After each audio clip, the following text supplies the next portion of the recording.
Dave Ramsey calls it an I love debt rating. The credit bureaus call it a measure of credit worthiness. But here's the truth that no one wants you to hear. Your credit score is not a measure of your financial health. It's a measure of how profitable you are to the banking system. You can be a millionaire with a 650 credit score and a broke college student with an 800 score. In fact, income has absolutely nothing to do with your credit score. Your credit report doesn't even contain your income information. So why have we been brainwashed into thinking that this 3-digit number is the single most important measure of our financial lives? And more importantly, what's the real number that banks actually use to approve you for a mortgage, a car loan, or a credit card? If you stay until the end of this video, you'll learn exactly what your credit score actually measures, why the banking industries wants you obsessed with it, and the real numbers that matter when you apply for a loan. You'll also discover the one metric that banks care about way more than your credit score and how to optimize it. By the time we're done, you'll stop treating your credit score like a grade on your financial report card and start focusing on what actually builds wealth. My name is your name, and today we're exposing the biggest con in personal finance. Let me start with a story that will completely reframe how you think about credit scores. A few years ago, I met a client named Harold. Harold was a retired janitor. He lived in a modest house, drove a 15-year-old Toyota, and had no credit card debt. His credit score? 680. Not bad, but not excellent. Across the table from Harold sat another client, Michael. Michael was a 28-year-old marketing manager earning $120,000 a year. He had 5 credit cards, a car loan, and student debt. He always paid his bills on time. His credit score? 790. By every conventional measure, Michael was the better borrower. But here's the kicker: Harold had a net worth of $1.2 million. Michael had a net worth of negative $80,000. That's right. The man with the lower credit score was a millionaire, and the man with the excellent score was underwater. Your credit score is not a wealth score. It never was. And the sooner you understand that, the richer you'll become. Dave Ramsey has been screaming this from the rooftops for years. He says, and I quote, "The credit score is not a measure of winning financially. It is 100% based on debt. The credit score is simply an I love debt rating. No part of the credit score calculation even hints at how much wealth you have." And here's the data to back that up. Your income has no direct effect on your credit score because credit reports don't include income information. You can have good credit on a low income or bad credit on a high income. The wealthy, people with high net worth, do not necessarily have better credit scores than you do. The scam. Why you've been brainwashed to worship the FICO score. Let me explain exactly why the banking industry has spent billions convincing you that your credit score is the most important number in your financial life. It's simple. People who are obsessed with their credit score are more likely to take on debt. They open new credit cards to build credit. They keep old accounts open to lengthen their credit history. They carry small balances because they've been told that using credit responsibly means showing that you can manage debt. And every time you do that, the banks make money. The credit card companies earn interest and swipe fees. The credit bureaus sell your data. The entire system is designed to keep you in the game, borrowing, spending, and paying. But here's what they don't tell you. A credit score of 750 does not make you rich. It makes you a good customer. It means you are likely to pay back your debts, which is exactly what the banks want. But your net worth, your assets minus your liabilities, has absolutely nothing to do with your credit score. You can have a 780 FICO and be living paycheck to paycheck. you can have a 650 and be a millionaire. The two numbers are not correlated. Let me prove it with data. The national average FICO score in 2026 has dipped to 714, continuing a downward trend driven by resumed student loan delinquency reporting and a modest increase in mortgage delinquencies. Nearly 48.1% of U.S. consumers now have a FICO score of 750 or higher, up from 43.3% in 2019. That's almost half the country. Are they all wealthy? Of course not. And here's the kicker.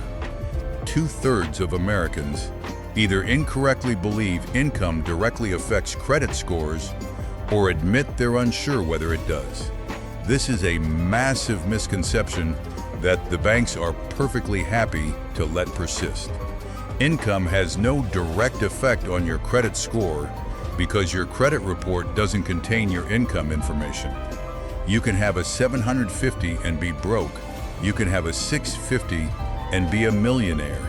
The real number, what banks actually look for.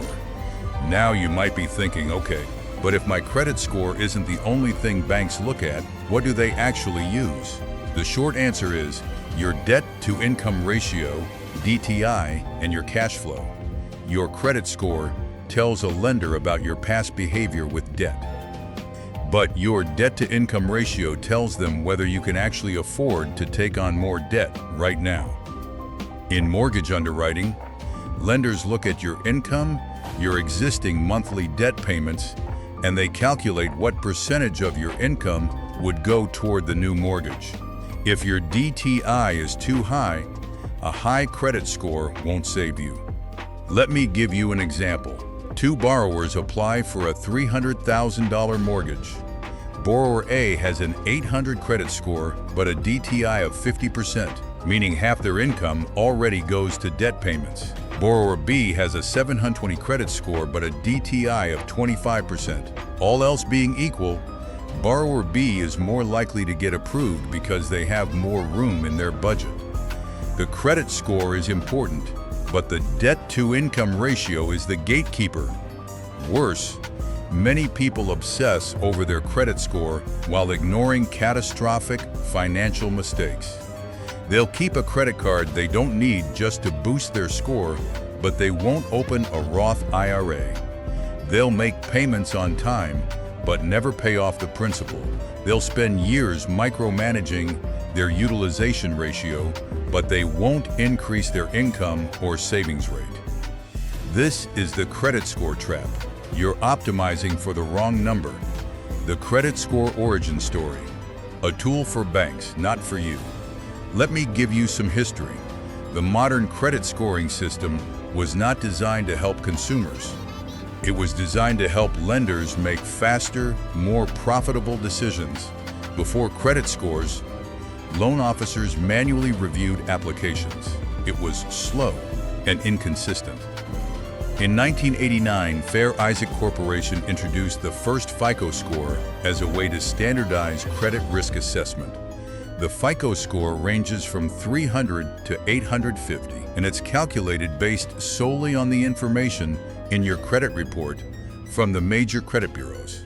The FAB payment history, 35 credit utilization, 30-pound length of credit history, 15 credit mix 10, and new credit 10. Notice what's missing: income, assets, net worth, savings, investments, education, job stability. None of those are in the formula. In fact, FICO admits this openly. The FICO score is only used to gauge how much financial risk you pose to a business. It's not a lending decision itself, it's just one input. And yet, we've turned it into a cultural obsession. Here's another eye-opening fact. In 2026, mortgage lenders are now permitted to use VantageScore 4.0 as part of their underwriting process instead of only classic FICO scores. VantageScore 4.0 can incorporate rent and utility payments, which a classic FICO score does not consider. FICO 10T will also be permitted, and it uses trended data looking at your credit behavior over a period of 24 months. FICO estimates that its newer model could lead to up to 5% more mortgage approvals, especially among first-time buyers, renters, young adults, and borrowers with thinner or improving credit profiles. The system is changing because even the lenders recognize that the old model was incomplete. But here's the most important detail. The government enterprises that back most mortgages, Fannie Mae and Freddie Mac, have also changed their rules. In November 2025, Fannie Mae removed its long-standing minimum credit score requirement from its selling guide. Instead of linking eligibility to a single cutoff, lenders are now encouraged to assess borrowers by using a wider mix of factors, including cash reserves, debt levels, loan purpose, and property characteristics. The minimum credit score for a conventional mortgage is still around 620, but you need a significantly higher score, often 750 or above, to receive the lowest interest rates. And while more than 40 lenders have adopted FICO Score 10T, most are using it for non-conforming products like home equity lines of credit, not everyday home purchase loans. The point is this: your credit score is not a static, objective measure of your financial virtue. It's a moving target that different lenders use differently. And it's only one of many factors, the trap. How obsessing over your credit score keeps you poor. Asterisk. Let me tell you about the most common ways people sabotage their wealth in pursuit of a higher credit score. Trap number 1, carrying a balance to build credit. This is a myth. You do not need to carry a balance to build credit. Paying your statement balance in full every month is just as good, better actually, because you avoid paying interest. Your credit report shows on-time payments regardless of whether you paid in full. Never pay interest in the name of building credit. Trap number 2, keeping old credit cards open that you don't use. This one is more nuanced. Your length of credit history is a factor in your score, so closing a very old account can temporarily lower your score. But if you have other accounts with good history, the impact is often minimal, and if you're paying an annual fee on a card you don't use, close it. The fee is not worth the tiny score boost. Trap number 3, opening new credit cards you don't need. Every new card application results in a hard inquiry, which temporarily lowers your score. And for some people, having access to more credit can be a temptation to spend more. If you already have good credit, opening new accounts for the sake of building credit is counterproductive. Only open new credit when you need it. Trap number 4, micromanaging your utilization ratio. Yes, your credit utilization. The percentage of your available credit that you're using makes up 30% of your FICO score. And the ideal is to keep it under 30%, with under 10% being even better. But unless you're about to apply for a major loan, you don't need to obsess over this. Pay your bills on time. Keep your balances low. That's enough. You don't need to pay your credit card bill twice a month to optimize your utilization. That's a waste of time. Trap number 5, avoiding debt entirely. Here's the irony. If you have no debt, no credit cards, no loans, no mortgages, you will have a low credit score or no score at all. The credit scoring system is designed to measure how you manage debt. If you don't play the game, you don't get a score. This is why Dave Ramsey famously says that a credit score is an I love debt rating. He argues that you don't need a credit score to buy a house or a car. You can pay cash. And for many people, that's a valid path. But for others, a reasonable amount of responsible borrowing is a useful tool. The real problem is when you confuse a high credit score with financial success. I've seen people with 800 credit scores who are drowning in debt. I've seen people with no credit score who are millionaires. The score is not the goal. The goal is financial freedom. Asterisk, what banks really care about: your DTI and your income stability. Let me give you a peek behind the curtain of how banks actually make lending decisions. When you apply for a mortgage, the underwriter looks at several things in order of importance. First, your income stability. How long have you been at your job? Is your income steady or variable? Do you have a history of increasing earnings? This is qualitative, but it matters. Second, your debt-to-income ratio, your total monthly debt payments divided by your gross monthly income. For conventional mortgages, most lenders prefer a DTI of 36% or less, though some will go up to 43–50%. This number is critical. A high credit score will not overcome a bad DTI. Third, your assets and cash reserves.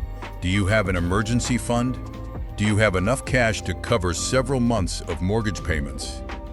This shows that you can weather a financial shock. This is where your net worth actually matters. Fourth, your loan-to-value ratio. How much are you borrowing compared to the value of the property? A larger down payment reduces risk. Fifth, and only fifth, your credit score. It's important, but it's not the first thing. Many people with excellent credit scores are denied loans because their DTI is too high. Many people with average credit scores are approved because they have a strong down payment and stable income. Stop obsessing over the three-digit number and start focusing on the things that actually matter, the one metric that predicts wealth better than credit score. Asterisk. If you want to know whether you're actually building wealth, stop checking your credit score. Start tracking your net worth. Net worth is your assets minus your liabilities. It's a simple calculation that has nothing to do with how many credit cards you have. And here's the beautiful thing. You can have a low credit score but a high net worth if you own assets and have no debt. Conversely, you can have an 850 credit score and a negative net worth if you're drowning in debt. Your net worth is the real report card. Dave Ramsey puts it bluntly. He says the credit score is not a measure of winning financially. It is 100% based on debt. No part of the credit score calculation even hints at how much wealth you have.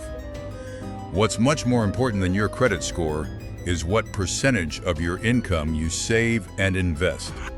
A person earning $100,000 who spends $105,000 is broke. A person earning $75,000 who invests 20% of their income is building wealth. The credit score doesn't capture any of that. So here's your new obsession. Instead of checking your FICO score every month, check your net worth. Calculate it once per quarter. Track your assets, cash, investments, retirement accounts, home equity, business value. Track your liabilities, mortgage, student loans, car loans, credit card balances, subtract. That's your number. Focus on making that number grow. Asterisk the path to financial freedom. Ignore the score. Build the wealth. Let me give you a radical suggestion. Stop trying to optimize your credit score. Pay your bills on time. Keep your debt low. That's enough. The rest of your energy should go toward things that actually build wealth. Increasing your income, automating your savings, investing in low-cost index funds, and building your net worth. If you want to buy a house, you need good credit. That's true. You don't need perfect credit. A score of 720 to 740 is generally enough to qualify for the best mortgage rates. Beyond that, the benefits diminish quickly. Getting from 780 to 800 will not change your life. Paying off your credit card debt will. If you want to buy a car, you should pay cash if you can. And if you can't, focus on getting a low interest rate from a credit union, which considers your entire financial picture, not just your score. Here's the bottom line. Your credit score is a tool, not a trophy. It's a number that banks use to assess risk. It is not a measure of your worth, your intelligence, or your future potential. The richest people in the world didn't get there by obsessing over their credit utilization ratio. They got there by building businesses, investing wisely, and living below their means. Stop treating your credit score like a grade on your financial report card. It's not. It's a marketing tool invented by banks to keep you in the debt cycle. Your action plan: do this today. Asterisk, here's what you need to do. First, stop checking your credit score more than once per quarter. You don't need to micromanage it. Set a calendar reminder to check it in 3 months. Second, calculate your net worth today. Write down all your assets and all your liabilities. Subtract. That's your real number. Put it on your fridge. Third, if you have high-interest credit card debt, make a plan to pay it off. That will improve your credit score and your net worth simultaneously. Fourth, if you have a good credit score, 700 plus, stop obsessing. Focus on your savings rate. Aim to save 15 to 20% of your income. Fifth, if you have no credit score because you avoid debt, that's fine. You can still get a mortgage through manual underwriting. It's more work, but it's possible. Don't take on debt just to build a score. Sixth, share this video with someone who thinks their credit score is the most important number in their life. They need to hear this. Seventh, comment below with your net worth, not your credit score. My net worth is $. I'll reply to the first 100 comments. If this video freed you from the credit score obsession, hit the like button. It helps others break the cycle. Subscribe and turn on notifications. In the next video, I'm going to show you how to build a $1 million portfolio on a $50,000 salary. The math works. Here's the proof. Your credit score is a scam designed to keep you focused on debt. The real number is your net worth. Start tracking it, start growing it, and stop giving the banks free advertising. I'll see you in the next video.